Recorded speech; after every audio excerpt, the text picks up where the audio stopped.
Imagine this scene with me. There in a town called Bethany, in a very well-to-do home, lived Mary, Martha, two sisters, and their brother Lazarus. And this was a home where Jesus seemed to frequent. And on this one particular day, Jesus dropped in.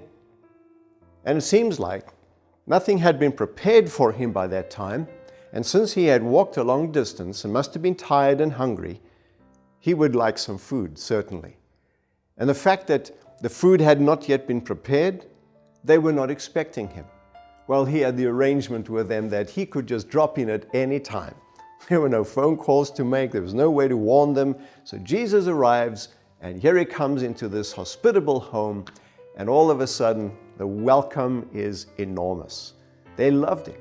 They knew Jesus to be someone that really deserved their best. And that's when Martha gets busy, and she begins to prepare this meal. The way the story is told, it indicates that she was going to prepare a full-course meal for Jesus. No little snack for Jesus. He is going to have the very best. Isn't that a good thing? Yes, it is. And the way it is indicated in the Greek in that story, it sounds like Mary joined Martha at first in preparing the food. Well, Jesus was talking to them while busy with their preparations, and then all of a sudden, Mary breaks away from the preparations. Martha continues. The Bible says she is busy with all kinds of things. Many matters bother her.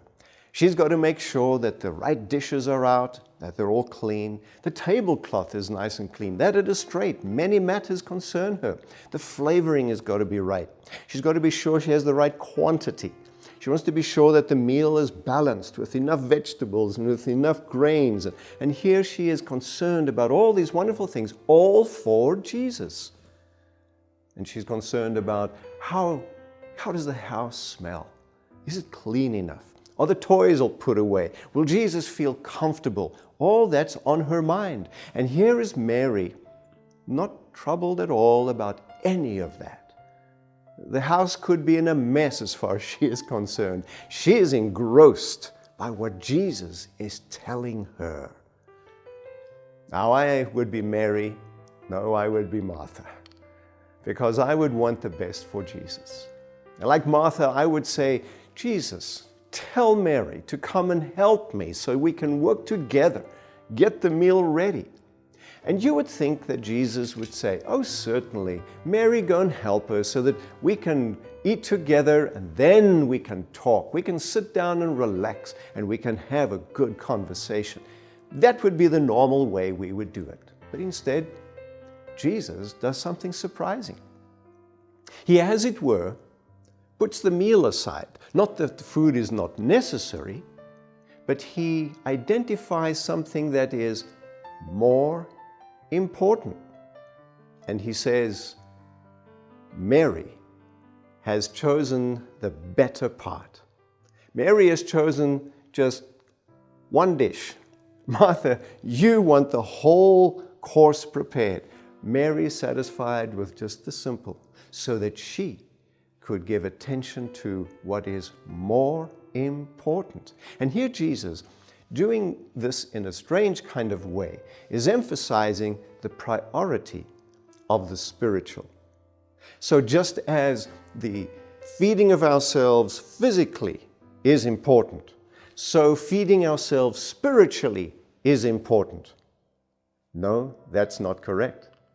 Jesus is saying feeding ourselves spiritually is more important than feeding ourselves physically. As Job said, the words of your mouth I have treasured more than my necessary food. Now, Jesus isn't saying do away with food, but he is saying your life does not amount to very much if you have everything else well organized. When you prepare the best meals, when you make sure your job is going well, everything is tidy, all your various interests are well taken care of, the family is well cared for. But if your spiritual life is lacking, Jesus is saying those things matter hardly at all.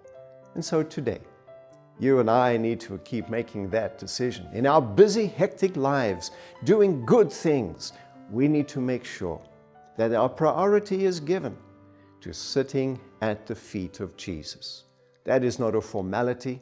That is what our lives really depend on.